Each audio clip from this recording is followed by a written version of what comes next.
Salam sejahtera bagi kita semua, salam. Kita patut bersyukur karena Tuhan Yesus baik bagi kita semua. Hari ini kita memperingati hari kematian Tuhan ya. Jadi Tuhan Yesus bukan berarti mati hari ini, tidak saudara ya. Tuhan Yesus mati itu 2000 tahun yang lalu.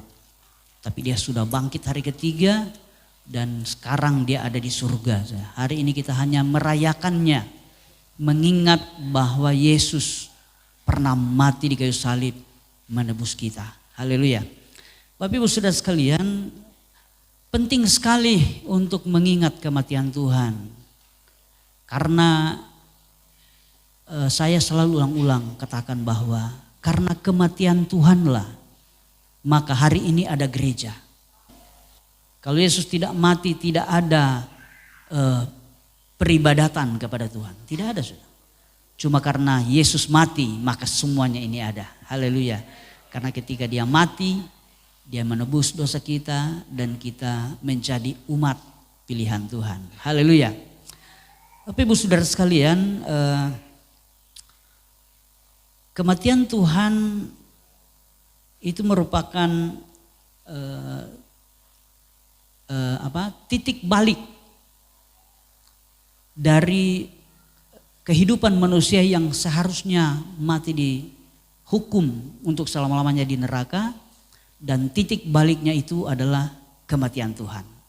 Dan itu sebabnya kita akan rayakan hari ini. Haleluya. Bapak Ibu Saudara sekalian, dan saat ini saya ingin menyampaikan firman Allah di seputar kisah ketika Yesus disalibkan. Saya percaya ketika kisah ini dituliskan itu tidak sembarang ditulis, saudara, atau Injil, yang penulis Injil itu iseng-iseng dan tulis surat Injil ini, saudara, kisah-kisah ini. Tidak, saudara. Ketika kisah-kisah ini ditulis, kita harus percaya itu karena pengilhaman Roh Kudus. Ketika Roh Kudus mengilhami seorang penulis Injil, ya, kita tahu di dalam Alkitab kita ada 4 kitab Injil, yaitu Matius, Markus, Lukas, dan Yohanes. Ketika penulis Injil ini, ketika mereka menulis itu bukan mau-maunya mereka, bukan saja, tetapi karena pengilhaman Roh Kudus. Itu sebabnya saya percaya ini tidak iseng-iseng ditulis. Ini punya tujuan.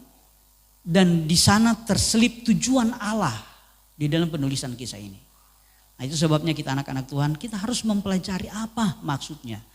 Apa tujuannya sampai kisah ini ditulis di dalam firman Tuhan. Saya percaya ada pelajaran yang sangat luar biasa ketika kita sungguh-sungguh merenungkan firman Allah. Maka Tuhan lewat Roh Kudusnya dia akan memberikan pengertian-pengertian yang benar tentang kisah yang tertulis di dalam firman Tuhan. Nah, pagi hari ini saya rindu kita akan membacakan sebagian kisah dari penyaliban Yesus Kristus yang saya ambil di dalam kitab Injil Lukas pasal yang ke-23. Kita akan membaca ayat 33 sampai ayatnya yang ke-43. Sekali lagi, Injil Lukas pasal 23. Kita akan membaca ayat 33 sampai ayatnya yang ke-43. Saya rindu kita akan membacakan bergantian ayat-ayat ini. Saya akan membacakan ayat 33, Bapak Ibu Saudara sekalian membaca ayat 34, dan kita bergantian sampai ayat yang ke-43. Lembaga Alkitab Indonesia dalam terjemahan baru memberikan judul Yesus disalibkan. Saya akan mulai membaca ayat 33 dari Injil Lukas pasal 23, berbunyi demikian. Ketika mereka sampai di tempat yang bernama Tengkorak, mereka menyalibkan Yesus di situ dan juga kedua orang penjahat itu, yang seorang di sebelah kanannya dan yang lain di sebelah kirinya.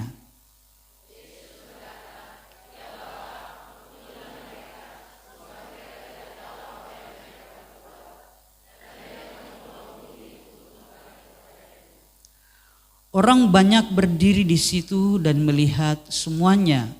Pemimpin-pemimpin mengejek dia, katanya, orang lain ia selamatkan. Biarlah sekarang ia menyelamatkan dirinya sendiri jika ia adalah Mesias, orang yang dipilih Allah.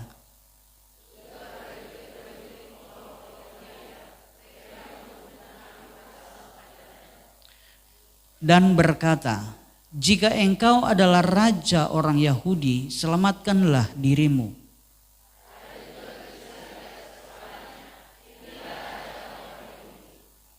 Seorang dari penjahat yang digantung itu menghujat dia, katanya, bukankah engkau adalah Kristus? Selamatkanlah dirimu dan kami.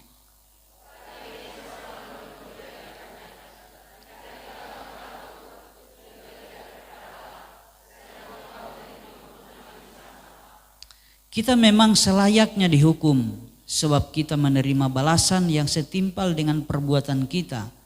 Tetapi orang ini tidak berbuat sesuatu yang salah.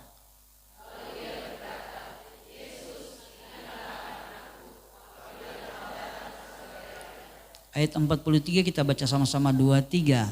Kata Yesus kepadanya, aku berkata kepadamu, sesungguhnya hari ini juga engkau akan bersama-sama dengan aku di dalam Firdaus.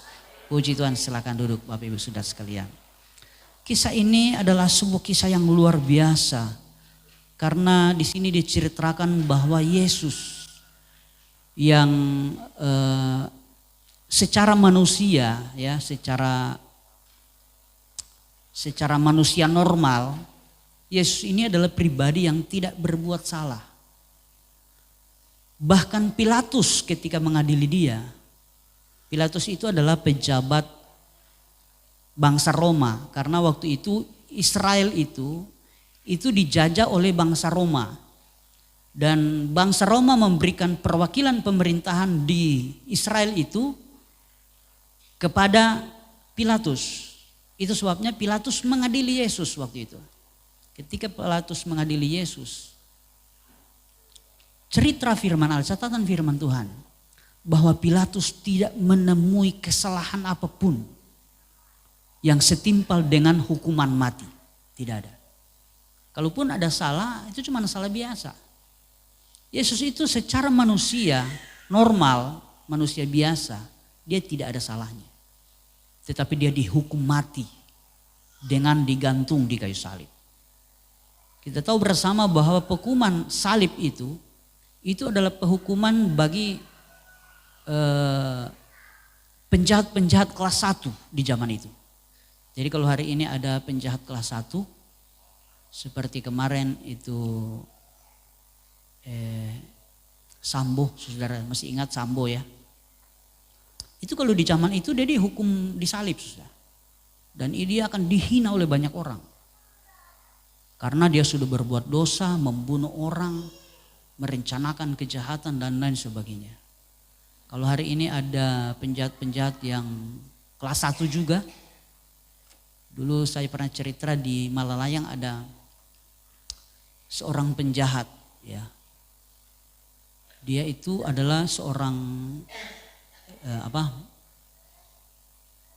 pencuri, tetapi dia kalau mau mencuri saudara disertai dengan kekerasan, jadi setengah berampok, ya.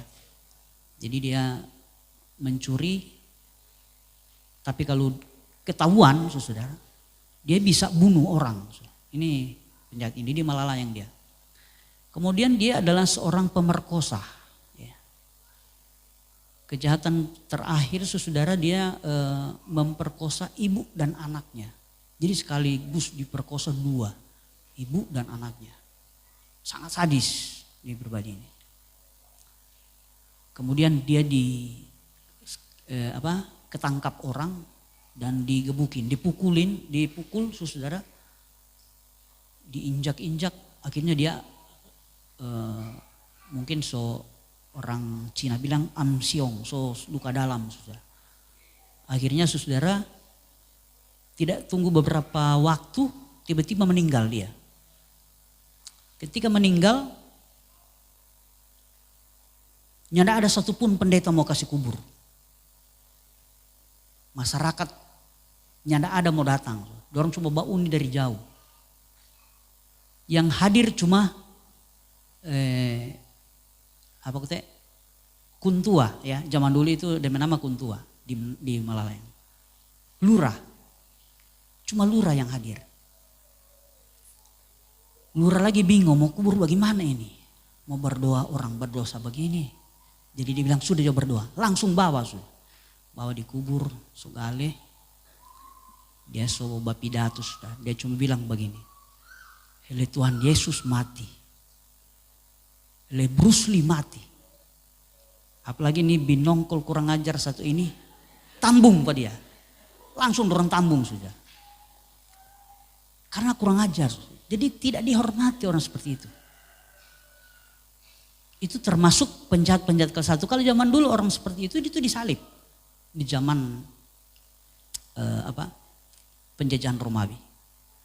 Nah Yesus ketika dihukum itu disamakan dengan penjahat kelas 1. Padahal dia tidak berbuat salah. Malah dia menolong banyak orang. Dia menyembuhkan orang sakit. Dia memberitakan jalan keselamatan. Dia mengajar orang-orang untuk hidup benar. Tetapi dia digolongkan menjadi penjahat kelas 1. Saya pernah cerita waktu lalu ya, ketika Yesus itu dibawa untuk disalib. Itu mereka melewati sebuah jalan yang disebut dengan jalan Via Dolorosa. Ya, saya sudah lupa ada berapa titik ketika Yesus memikul salib dia jatuh. Dan itu ada tandanya sampai hari ini. Kalau saudara punya uang dan suka jalan-jalan ke Holy Land, masih ada sudah. Bahkan di tempat-tempat titik-titik tertentu mereka bangun gereja. Ada gereja. Setiap titik Tuhan Yesus jatuh. Kenapa? Karena salib itu berat sudah. Memang waktu Tuhan Yesus pikul menurut tradisi itu belum berbentuk seperti palang begini. Salib itu cuma satu kayu sama dengan balak sudah ya. Tapi berat. Jadi ketika Tuhan Yesus pikul dia tidak mampu. Kenapa? Sebelum dia pikul salib dia sudah disiksa ketika dia mulai ditangkap saudara. Itu diperkirakan Tuhan Yesus itu ditangkap sekitar jam 7 atau jam 8 malam. Hari hari Kamis. Yesus itu disalib jam 9 pagi hari Jumat. Itu menurut penafsiran para ahli teologi ya seperti itu. Jadi dari katakanlah jam 8 malam sampai dia disalib itu 13 jam. Nah sebelum disalib dia harus mengikut salib itu mungkin sudah sekitar 10 jam dia sudah disiksa. Itu sudah disiksa saudara. Jadi Tuhan Yesus itu tidak siksa 1-2 jam. Sekitar 10 jam dia sudah disiksa. Sudah dicambuk, dimasukkan ke dalam gua untuk untuk orang-orang hukuman yang terhina saudara ya. Kemudian ketika dia disiksa itu saudara, itu darahnya sudah mengalir. Sudah menetes. Karena badannya itu hancur. Kalau saudara baca di dalam firman Allah, Rasul Paulus menjelaskan bahwa Tuhan Yesus itu dicambuk dengan cambuk bangsa Romawi yang punya satu ujung cambuk itu ada 3 tali. Dan di ujung tali-tali itu ada besi. Pengait sudah. Yang ketika kalau dipukul besi itu akan terbenam di dalam kulit. Dan ketika mereka tarik itu dagingnya ikut. Kulitnya robek. Bahkan ada yang bilang bahwa ada tulangnya yang patah. Karena ketika dia masuk di bagian sini umpamanya sudah. Ini kan rusukan tipis sekali kulit. Jadi ketika masuk situ dan mereka tarik. Itu mungkin kemungkinan besar ada tulangnya yang patah. Jadi sangat menderita. Itu sebelum disalib. Dia sudah dicambuk seperti itu. Jadi ketika Yesus menjalani penderitaan itu. Ketika dia sudah di puncak siksanya. Itu di dalam firman Allah dikatakan bahwa mereka memberikan anggur asam bercampur mur. Saudara tahu anggur asam bercampur mur itu biasa digunakan oleh tentara Romawi ketika mereka bertempur Dan kalau ada rekan-rekan mereka yang luka parah dan kesakitan, mereka kasih minum itu sudah. Anggur asam bercampur mur. Itu untuk menolong supaya dia tidak merasa sakit. Kemudian, waktu kemudian tentara Cina, ya orang Cina itu menemukan morfin untuk menghilangkan rasa sakit. Jadi ketika mereka berperang dan ada tentara yang luka, mereka kasih morfin. Jadi itu tentara Cina. Tetapi kalau tentara Romawi itu anggur asam bercampur mur. Itu peredah nyeri supaya mereka kasih anggur asam itu dan mur supaya Tuhan Yesus tidak merasa sakit. Tetapi saudara tahu, Tuhan Yesus menolaknya. Dia tidak mau minum. Kenapa? Dia mau menanggung penderitaan kita. Dia tidak mau minum sudah. Sama dengan begini, kalau umpama bahasa hari-hari ketika ada orang kasih, Yesus minum jo, supaya ngananya tidak terlalu sakit. Tuhan Yesus cuma jawab begini, nyanda usah. Biar jo kita menderita, biar jo kita siksa, yang penting kamu diselamatkan. Saudara boleh ukur kasihnya Tuhan. Dia sangat mengasihi kita. Dia sangat mengasihi kita. Sampai orang mau tolong dia tolak. Kenapa? Karena dia mau tanggung dosa-dosa kita. Seharusnya kita yang harus dihukum. Kita ini orang-orang yang berdosa. Tetapi karena Yesus sangat mengasihi kita. Sampai obat penyeri, anti nyeri sudah. Dia tolak. Dia bilang tidak usah. Saya rela menanggung semua itu. Haleluya. Itu karena Yesus sangat mengasihi kita. Itu sebabnya Bapak Ibu Saudara sekalian. Yang Tuhan rindu dari kita. Hanya kasih kita. Tuhan tidak mau atau tidak butuh kita balas dengan hal-hal duniawi. Yang Tuhan butuh kita balas kepada Tuhan adalah mengasihi dia dengan sungguh-sungguh. Kenapa? Karena dia sudah lebih dulu mengasihi kita. Itu sebabnya Bapak Ibu Saudara sekalian, Yesus itu sangat menderita. Dan itu sekali lagi bukan kesalahannya.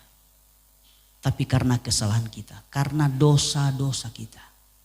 Itu sebabnya hari ini kita mengingat akan kematian Tuhan. Artinya kita mengingat bahwa Tuhan mengasihi kita.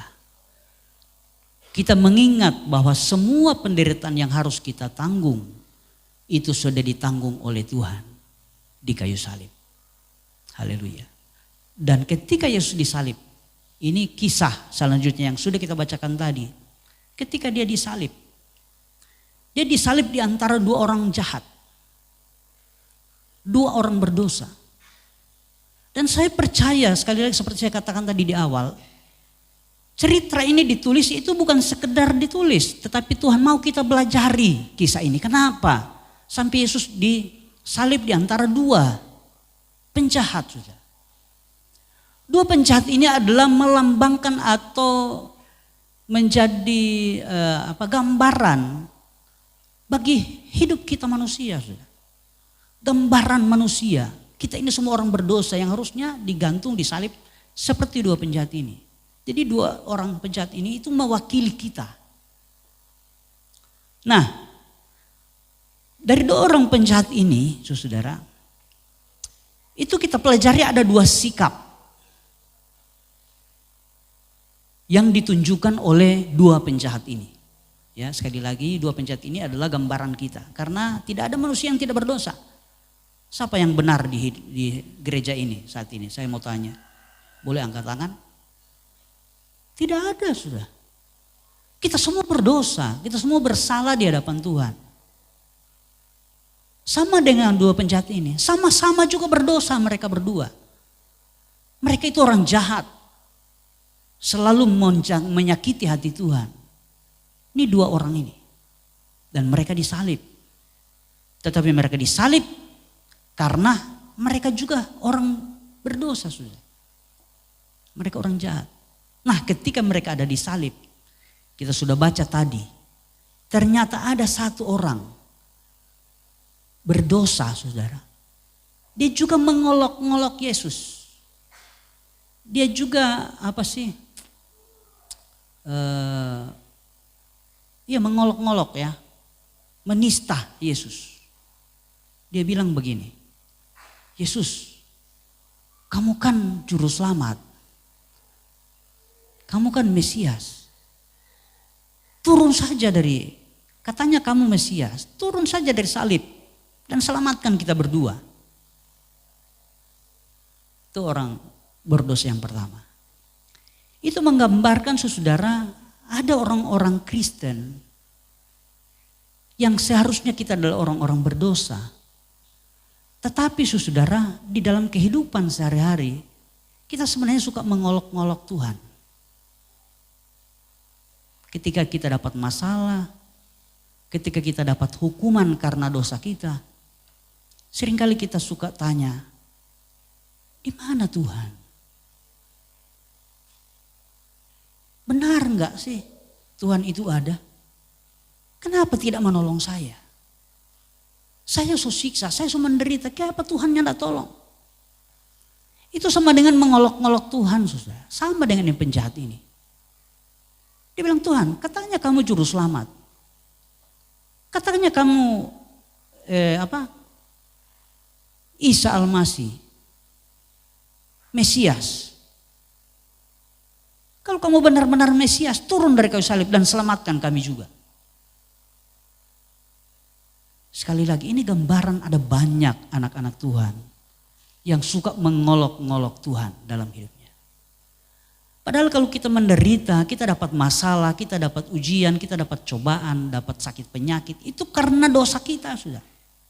Karena kita orang berdosa, pikiran kita kacau, pikiran kita cabul, mulut kita tidak benar, ngomong sembarangan, menghina orang, menjelek-jelekkan orang. Belum sekarang kalau di media massa, pasang status negatif, komen yang tidak benar-benar, yang tidak benar. Itu jangan saudara pikir itu tidak menyakiti Tuhan, itu menyakiti Tuhan, saudara. Itu dosa yang kita lakukan. Nah, ketika kita dapat hukuman, ketika kita menerima penderitaan, seringkali kita komplain, Tuhan, katanya engkau juru selamat, katanya engkau penyembuh, katanya engkau suka memberkati. Kenapa hidup saya susah? Kenapa engkau tidak tolong? Itu sama dengan mengolok-ngolok Tuhan. Jadi kalau kita seperti itu, kita sama dengan penjahat yang di sebelah Yesus yang suka mengolok-ngolok Tuhan. Mari ketika engkau dengar firman Allah hari ini, kita stop untuk melakukan itu. Kita berhenti mengolok-ngolok Tuhan. Kita harus mengakui kalau kita menderita, kalau kita sakit, kalau kita mengalami masalah. Itu bukan karena Tuhan tidak mampu menolong kita. Karena itu sudah selayaknya kita terima karena kita adalah orang-orang yang berdosa di hadapan Tuhan. Kita layak menerima itu, kita layak menerima hukuman. Tetapi berbeda dengan yang di sebelahnya, sudah. Di sini memang di Alkitab tidak dijelaskan apakah ini yang satu, yang penjahat ini di sebelah kiri atau di sebelah kanan, tidak dijelaskan. Tapi yang pasti mereka salah satu ada di sebelah kiri, satu sebelah kanan. Nah, yang satu lagi dia menegur temannya. Dia katakan, kamu jangan begitu. Kita ini orang berdosa. Dia ini tidak salah. Kita selayaknya kita disalib karena kita ini orang berdosa. Kita sudah salah. Hari ini Yesus tidak. Kemudian dia katakan begini. Yesus, kalau engkau kembali sebagai raja, ingatkan aku. Ingat apa kita? Itu merupakan doa ya, permohonan. Jadi dua-dua berdoa. Yang satu berdoa supaya dilebaskan. Yang satu berdoa supaya Tuhan ingat kalau Tuhan datang sebagai raja. Dan saudara, kepada orang yang kedua ini, itu Yesus katakan begini. Langsung kita bacakan tadi di ayat yang ke-43. Kata Yesus kepadanya, aku berkata kepadamu sesungguhnya hari ini juga engkau akan bersama-sama dengan aku di dalam Firdaus. Itu berbicara tentang doanya dijawab. Jadi sekali lagi Bapak Ibu Saudara sekalian, kenapa doanya dijawab? Karena dia mengakui dosanya. Jadi saudara seringkali kan orang berdoa, Tuhan ampuni dosa. Ampuni dosa kami. Tetapi di dalam memohon pengampunan itu kita tidak mengakui dosa apa yang kita lakukan. Tuhan mau ada pengakuan dosa. Dosa itu harus diakui. Pikiran jahat, mulut jahat, perbuatan jahat. Harus diakui di hadapan Tuhan. Harus mengaku. Baru dosa kita diampuni. Kalau kita tidak mengaku sudah, tidak ada pengampunan. Kita harus mengaku dosa kita.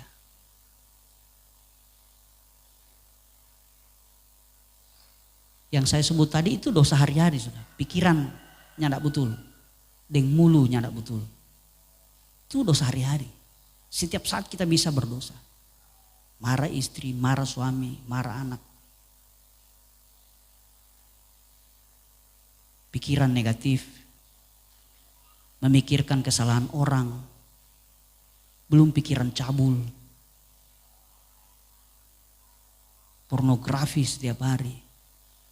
Itu pikiran-pikiran berdosa sudah. Dan itu harus diakui. Kalau tidak diakui tidak ada pengampunan.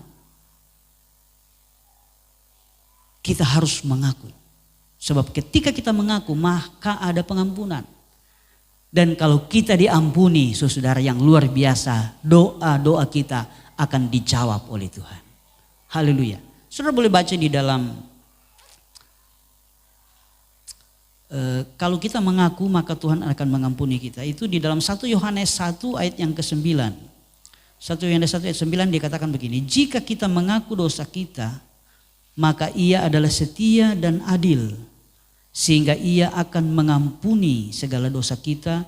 Dan menyucikan kita dari segala kejahatan. Kalau di dalam Yakobus pasal 5 ayat 16. Yakobus pasal 5 ayat 16 dikatakan begini. Karena itu hendaklah kamu saling mengaku dosamu. Dan saling mendoakan. Supaya kamu sembuh. Doa orang yang benar bila dengan yakin didoakan. Sangat besar kuasanya. Jadi Bapak Ibu Saudara sekalian, doa yang besar kuasanya itu adalah doa yang dipanjatkan oleh orang yang mengakui dosa-dosanya. Artinya dia adalah orang yang sudah dibenarkan oleh Tuhan. Kalau kita belum pernah mengakui dosa-dosa kita, saya masih sangsi apakah kita diampuni atau tidak. Itu sebabnya ada banyak kali doa-doa kita tidak dijawab oleh Tuhan. Harus diakui. Katakan kepada Tuhan, dosa apa yang sudah kita lakukan. Itu namanya mengakui. Dan kalau engkau akui, kata firman Allah tadi, Allah itu adalah Allah yang setia. Dia akan mengampuni setiap dosa kita. Kita harus mengakui. Dan orang yang mengakui, itu akan menjadi orang yang akhirnya bisa berubah hidupnya. Dia bisa bertobat. Kalau orang yang tidak mengakui, hari ini dia berhenti, besok dia backing lagi. Berhenti lagi, backing lagi, berhenti lagi, backing lagi. Tapi kalau kita akui di hadapan Tuhan dengan sungguh-sungguh sudah. Saya percaya Roh Kudus akan menolong kita untuk kita berhenti melakukan dosa. Itu yang disebut dengan bertobat. Ya. Dan itu harus diawali dari pikiran. Jadi ketika dengar firman Tuhan sekali lagi kita harus berusaha mengerti. Karena kalau kita dengar firman Tuhan sambil pikiran melayang-melayang saudara susah mau mengerti. Tapi kalau kita mengerti saya percaya kita bisa melakukannya. Ketika kita melakukannya maka kita akan mengalami janji-janji Allah yang ajaib. Ya. Jadi sekali lagi Bapak Ibu Saudara sekalian, kalau kita mau doa-doa kita dijawab oleh Tuhan, ya, kita harus mengakui dosa. Kita harus ketika kita menghadap Tuhan, kita harus menyadari bahwa kita ini orang berdosa. Jangan kita anggap kita ini orang benar. Ketika ada di gereja, ketika kita mau menyembah Tuhan, kita rasa kita orang yang benar. Kita tidak berbuat salah. Jangan sudah. Kita harus mengakui bahwa kita ini adalah orang-orang berdosa. Maka setiap pujian, penyembahan yang kita naikkan itu akan menjadi sesuatu yang harum di hadapan Tuhan. Saudara, di dalam Injil Lukas pasal 18 ayat 9 sampai ayat yang ke-14 itu bercerita tentang dua orang yang berdoa. Yang satu orang Farisi, yang satu pemungut cukai. Orang Farisi itu adalah gambaran orang-orang yang melakukan ritual agamawi secara disiplin, ya. Jadi dia adalah gambaran orang-orang yang rajin datang gereja, rajin melayani dan lain sebagainya. Sementara orang pemungut cukai ini adalah orang yang orang berdosa, ya, hidup tidak menghormati Tuhan dan lain sebagainya.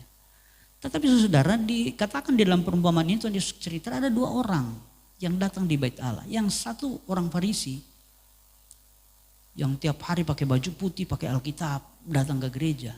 Sementara yang satu adalah pemungut cukai. Ini orang tukang tipu, saudara, penipu. Tetapi ketika mereka berdoa, saudara, orang Farisi itu langsung berdoa dalam hati. Tuhan, saya bersyukur. Saya tidak sama dengan pemungut cukai itu. Saya berpuasa 2 kali seminggu. Saya memberikan 1/10 dari semua yang saya miliki. Saya setia beribadah kepada Tuhan setiap hari Sabat. Dan lain sebagainya, dia ungkapkan. Tetapi orang Farisi dia berdoa, dikatakan dia tidak berani untuk datang dekat-dekat. Dari jauh dia menepuk dada, dia katakan, Tuhan, saya ini orang berdosa. Saya penuh dengan dosa. Dan saudara tahu, Yesus katakan dalam perumpamaan ini, si pemungut cukailah yang pulang dibenarkan oleh Tuhan. Kenapa? Karena dia mengakui dosanya. Saudara boleh lihat betapa pentingnya pengakuan dosa. Kenapa? Karena tidak ada manusia yang benar. Kita semua berdosa. Coba saudara tunjuk. Ada pendeta yang tidak berdosa, pendeta besar yang tidak berdosa. Tidak ada, saudara. Semua berbuat dosa. Dosa hari-hari yang saya katakan tadi, pikiran, deng mulu, perkataan. Itu dosa tiap hari. Berapa kali satu hari kita berdosa? Berapa kata sia-sia yang kita keluarkan? Belum pikiran. Pikiran ini sangat liar sudah. Jangan anggap tuh bapak yang begini, oh dia orang suci. Ya ada sudah pikiran kemana-mana itu. Jangankan di luar, di dalam gereja orang masih bisa berpikir hal-hal di luar. Kita punya pikiran ini sangat liar. Dan itu menyakiti Tuhan. Itu dosa hari-hari yang saya katakan. Belum dosa-dosa excellent. Pancuri. Lewat orang pekobong sehingga DP pala. Ada begitu. Saya bersyukur jemaat di sini. Saya berdoa supaya tidak ada yang seperti itu. Orang pepisang dia bagi. Itu dosa-dosa spesial.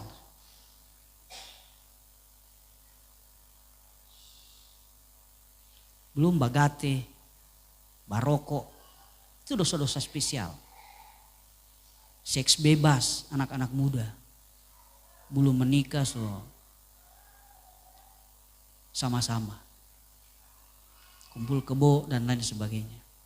Itu dosa-dosa spesial. Tetapi dosa umum itu yang saya katakan tadi. Pikiran dan perkataan. Itu setiap hari itu orang berdosa. Dan di hadapan Tuhan tidak ada dosa besarnya, tidak ada dosa kecil. Semua sama. Namanya dosa tetap dosa.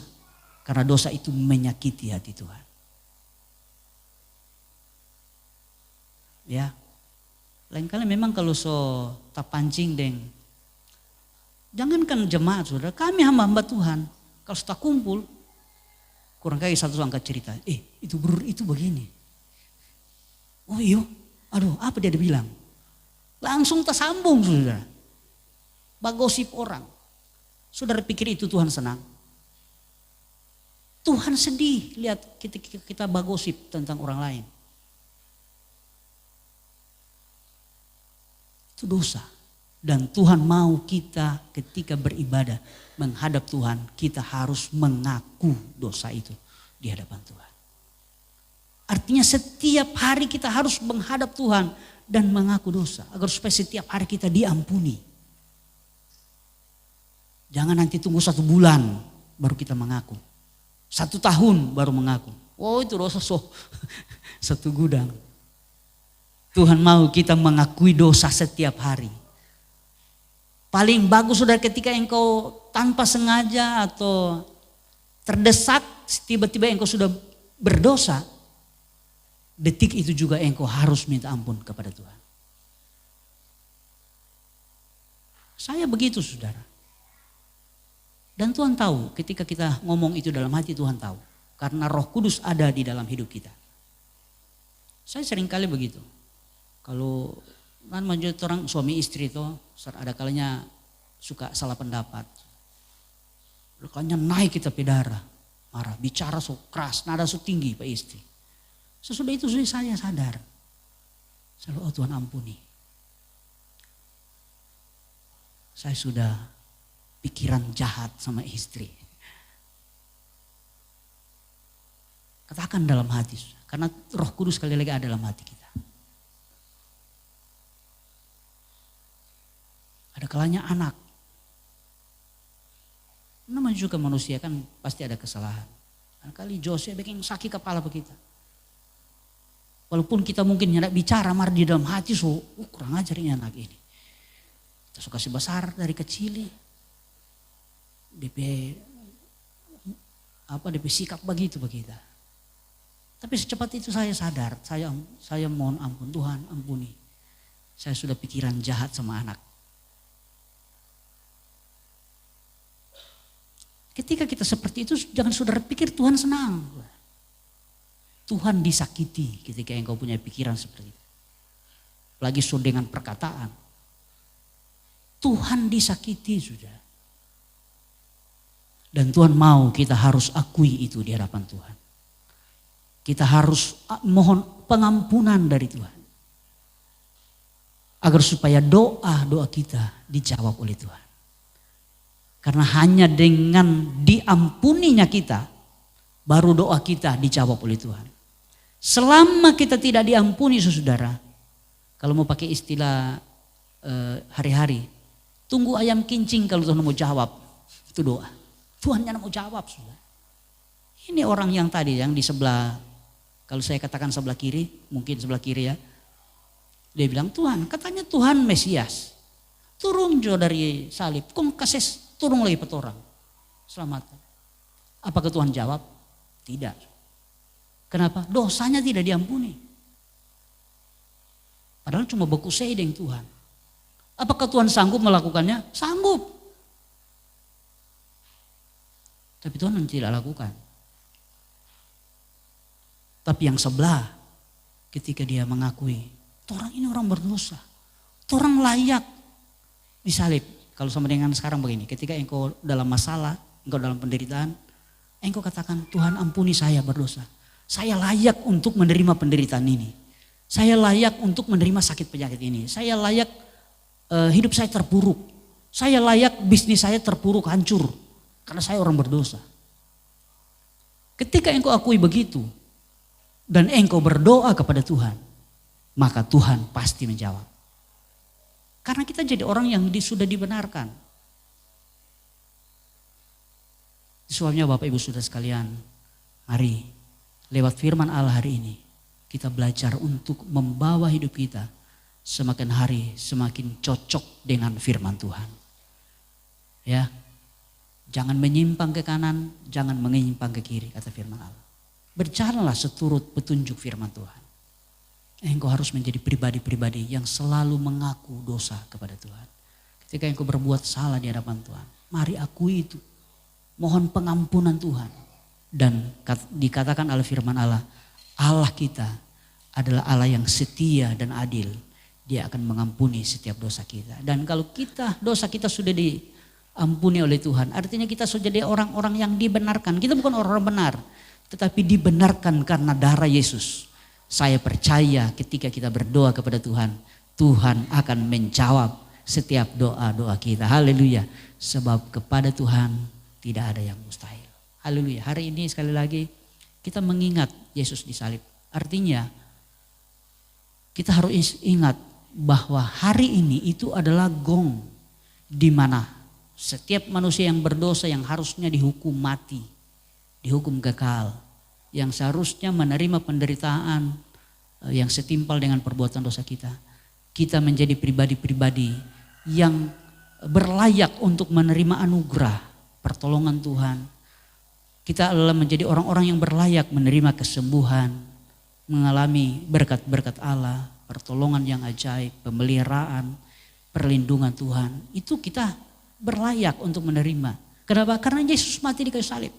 Kalau Yesus belum mati di kayu salib, tidak ada cerita itu sudah. Kita tetap akan hidup menderita. Kita akan hidup sengsara. Sampai kita akan dihukum kekal selama-lamanya di neraka. Tetapi karena Yesus mati di kayu salib, dia sudah menanggung semua dosa kita. Dia sudah menghapus semua dosa kita. Yang akan kita lakukan adalah percaya kepada Yesus dan mengakui semua dosa kita. Maka kita akan menjadi orang yang dibenarkan. Ketika kita berdoa kepada Tuhan, maka Tuhan akan membebaskan kita dari setiap penderitaan yang merupakan hukuman akibat dosa yang kita lakukan. Soalnya sekali lagi lewat firman Tuhan ini mari kita terus percaya kepada Tuhan bahwa Tuhan adalah Tuhan yang luar biasa. Karena dia sudah menggantikan kita di kayu salib. Ya, jadi sekali lagi saudara ini ada orang suka bertanya begini. Kenapa Tuhan mesti mati di kayu salib? Ada orang suka bertanya seperti itu. Kan bisa saja dia selamatkan saja. Dia kan berkuasa. Dia kan Allah. Kenapa tidak diselamatkan saja? Saudara, kita harus tahu bahwa Tuhan itu punya hukum yang ditaruh di atas alam semesta. Karena alam semesta ini adalah ciptaan Tuhan. Tuhan yang ciptakan alam semesta dan ketika dia membentuk alam semesta ini, dia menaruh hukum di alam semesta ini. Ya. Itu yang biasa orang bilang hukum alam. Ya, hukum alam. Jadi seperti yang hukum-hukum alam yang lain ada banyak sekali. Ada hukum alam itu ada terbagi dua. Ada hukum fisika, ada hukum metafisika. Hukum fisika itu adalah hukum secara fisik. Tetapi ada hukum metafisika, hukum yang hanya bisa dikerjakan oleh kuasa-kuasa, ya, kuasa di atas kuasa manusia.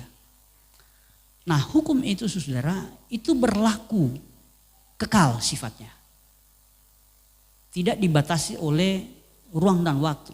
Dari zaman ke zaman, dari generasi ke generasi, di seluruh belahan dunia ini hukum itu berlaku. Salah satu contoh hukum gravitasi. Hukum gravitasi itu setiap benda kalau dilepas dia pasti jatuh. Itu hukum gravitasi. Kemudian hukum yang Tuhan ada taruh juga semua manusia akan mati. Itu sebabnya sampai hari ini tidak ada orang yang berusia 3.000 tahun, yang ada. So paling tinggi 100, saya pernah dengar di berita kemarin 120 tahun. Ada yang hidup 120 tahun. Itu karena hukum yang Tuhan taruh.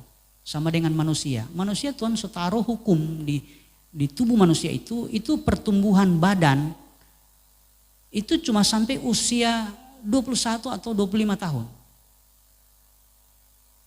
Selebihnya sudah tidak bertumbuh. Sudah tidak bisa tinggi sudah. Kalau sampai dia bertumbuh terus, 70 tahun sudah sampai di loteng sudah. Dan semua alam semesta ini tunduk pada hukum itu. Jadi itu hukum-hukum ya. Antara lain kalau hukum-hukum yang lain lagi seperti hukum tabur tuai. Orang dunia bilang hukum karma, sama saja itu. Hukum tabur tuai dan hukum karma itu sama. Jadi kalau kita melakukan baik, kita akan menerima kebaikan. Kalau kita melakukan kejahatan, kita akan menerima kejahatan. Kalau kita suka memberi, kita akan diberi. Itu seperti itu. Itu hukum yang Tuhan taruh di alam. Nah, Bapak Ibu Saudara sekalian, ketika Tuhan menaruh hukum, salah satu hukum yang Tuhan taruh di alam ini adalah kalau orang berbuat dosa, kata firman Tuhan, dia akan menanggung akibatnya. Tetapi saudara, hukum itu sudah dipatahkan Yesus di kayu salib.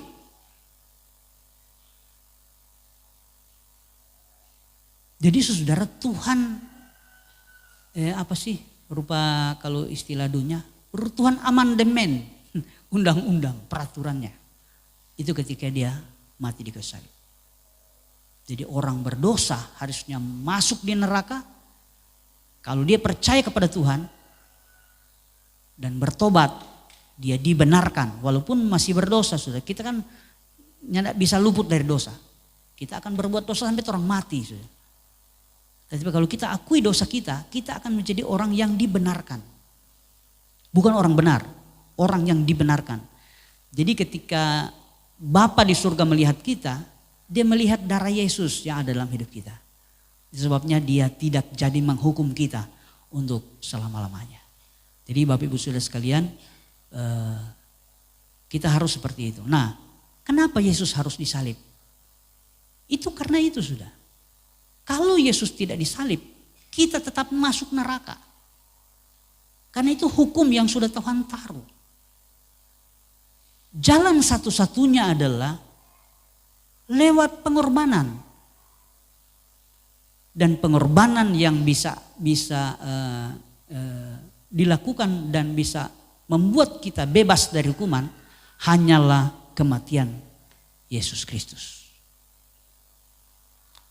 Itu sebabnya kematian Yesus Kristus itu adalah satu-satunya jalan. Bukan salah satu jalan, bukan. Satu-satunya jalan. Artinya tidak ada jalan lain. Cuma Yesus harus mati. Kalau Yesus tidak mati, orang semua masuk neraka. Karena itu hukum yang sudah Tuhan taruh di alam ini. Ketika kita berdosa, kita harus mati. Itu yang Tuhan bilang sama Adam. Adam, kalau kamu makan buah itu, hari itu juga engkau akan mati. Mati dalam arti itu masuk neraka kekal selama-lamanya. Jadi ketika kita berdosa, kita sudah di neraka. Orang ini semua neraka. Satu-satunya jalan cuma Yesus mati di kayu salib. Jadi Yesus sekali lagi mati di kayu salib. Itu satu-satunya jalan, bukan salah satu jalan. Satu-satunya jalan, artinya tidak ada jalan lain. Tuhan Yesus harus mati di kayu salib. Itu seperti itu, ya. Saudara masih ingat kisah dua orang anak kembar di Los Angeles, Amerika Serikat. Saudara masih ingat ya? Dua ini saya ceritakan lagi ya. Dua orang ini adalah kembar identik. Sudah tahu kembar identik ya? Ada kembar kan laki-laki perempuan. Ada kembar tapi nyadak sama. Tapi ini identik, artinya sama persis. Dua laki-laki. DP postur badan sama, DP gode sama, DP bacirita suara sama. Dulu kita hampir keco sini Vindo pe kakak. Siapa DP nama? Stefando atau siapa? Vando. Nah, Vindo dan Vando. Kita pernah tak kecoh. Kita kira Vindo padahal Vando. Karena sama. Ya. Suara lagi sama. DP tawa lagi. DP senyum sama. Nah ini kisah ini saudara itu begitu. Kembar identik. Ini terjadi di Los Angeles, Amerika Serikat. Beberapa tahun yang lalu.